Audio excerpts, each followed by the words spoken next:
Hello മക്കളെ, SLC കെമിസ്ട്രിയിൽ നിർബന്ധമായിട്ടും ഉണ്ടായിരിക്കേണ്ട ഒരു ചോദ്യമാണ് ഐസോമറിസത്തിൽ നിന്നിട്ടുള്ളത്. ഈ ഒരു ചോദ്യം ഒരു കിടിലൻ ചോദ്യമാണ്. നമുക്കൊന്ന് ടെസ്റ്റ് ചെയ്ത് നോക്കണടാ. ഇവിടെ കുറച്ച് 4 കോമ്പൗണ്ട്സ് തന്നിട്ടുണ്ട്. എന്നിട്ട് ചോദിക്കുകയാണ് ഏതാണ് ഇതിൽ ഐസോമർ പെയറുകൾ എന്നുള്ളത്. തീർച്ചയായിട്ടും അതിന് വേണ്ടത് ഓരോന്നിൻ്റെയും മോളിക്കുലാർ ഫോർമുല എഴുതി നോക്കുക എന്നുള്ളതാണ്. അപ്പോൾ ഒന്നാമത്തേൻ്റെ മോളിക്കുലാർ ഫോർമുല നമ്മൾ ചെക്ക് ചെയ്യുമ്പോൾ C4H10 എന്ന് കിട്ടും. രണ്ടാമത്തേൻ്റെ മോളിക്കുലർ ഫോർമുല നമ്മൾ ചെക്ക് ചെയ്യുമ്പോൾ C4H10O എന്ന് കിട്ടും. മൂന്നാമത്തേൻ്റെയും അതുപോലെ തന്നെ C4H10O എന്ന് കിട്ടും.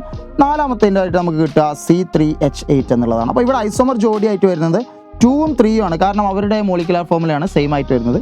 രണ്ടാമത് ചോദിച്ചിട്ടുള്ളത് അവരുടെ ഐസോമർസ് ഏതാണെന്നുള്ളതാണ്. മക്കളെ, 2-ലുള്ളത് ആൽക്കഹോൾ ഗ്രൂപ്പാണ്, ഈ 3 ആണ് ഈതറാണ്. രണ്ടും ഡിഫറെൻറ്റ് ഫംഗ്ഷൻ ഗ്രൂപ്പാണ്. അപ്പോൾ ഒരു ഫങ്ഷണൽ ഐസോമേഴ്സ് ആണ്.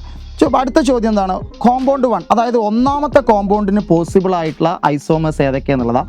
മക്കളെ, ഒന്നാമത്തെ കോമ്പൗണ്ട് ബ്യൂട്ടൈൻ ചെയിൻ ആണ്. ബ്യൂട്ടൈൻ ചെയിൻ എന്ന് പറയുമ്പോൾ CH3, CH2, CH2 and CH3 എന്നുള്ളതാണ്.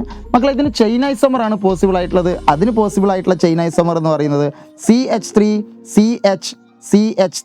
CH3 എന്ന് പറയപ്പെടുന്ന ഇതിൻ്റെ പേരെന്താ മക്കളെ? 2-മീഥൈൽ പ്രൊപ്പൈൻ എന്ന് പറയുന്ന ഈ ഒരു ചെയിൻ ഐസോമറാണ് ഇവിടെ പോസിബിൾ ആയിട്ടുള്ളത്. സാധാരണ ബ്യൂട്ടൈൻ ആണ് അവിടെ തന്നിട്ടുള്ളത്. സോ ഇവർ തമ്മിലുള്ള ഐസോമറിസം ചെയിൻ ഐസോമേഴ്സ് ആണ്. ഇത് രണ്ടുമാണ് അതിന് പോസിബിൾ ആയിട്ടുള്ള ഐസോമേഴ്സ് എന്ന് പറയുന്നത്. ഇതുപോലുള്ള ചോദ്യങ്ങൾ നിങ്ങൾക്ക് നിർബന്ധമായിട്ടും നിങ്ങളുടെ SLC എക്സാമിന് പ്രതീക്ഷിക്കാം. സോ ഇതുപോലെയുള്ള ചോദ്യങ്ങളായിട്ട് കിടിലൻ ചോദ്യങ്ങളായിട്ട് നമുക്ക് ഇനിയും കാണാം. ഓക്കെ, അടിപൊളിയാക്കാം.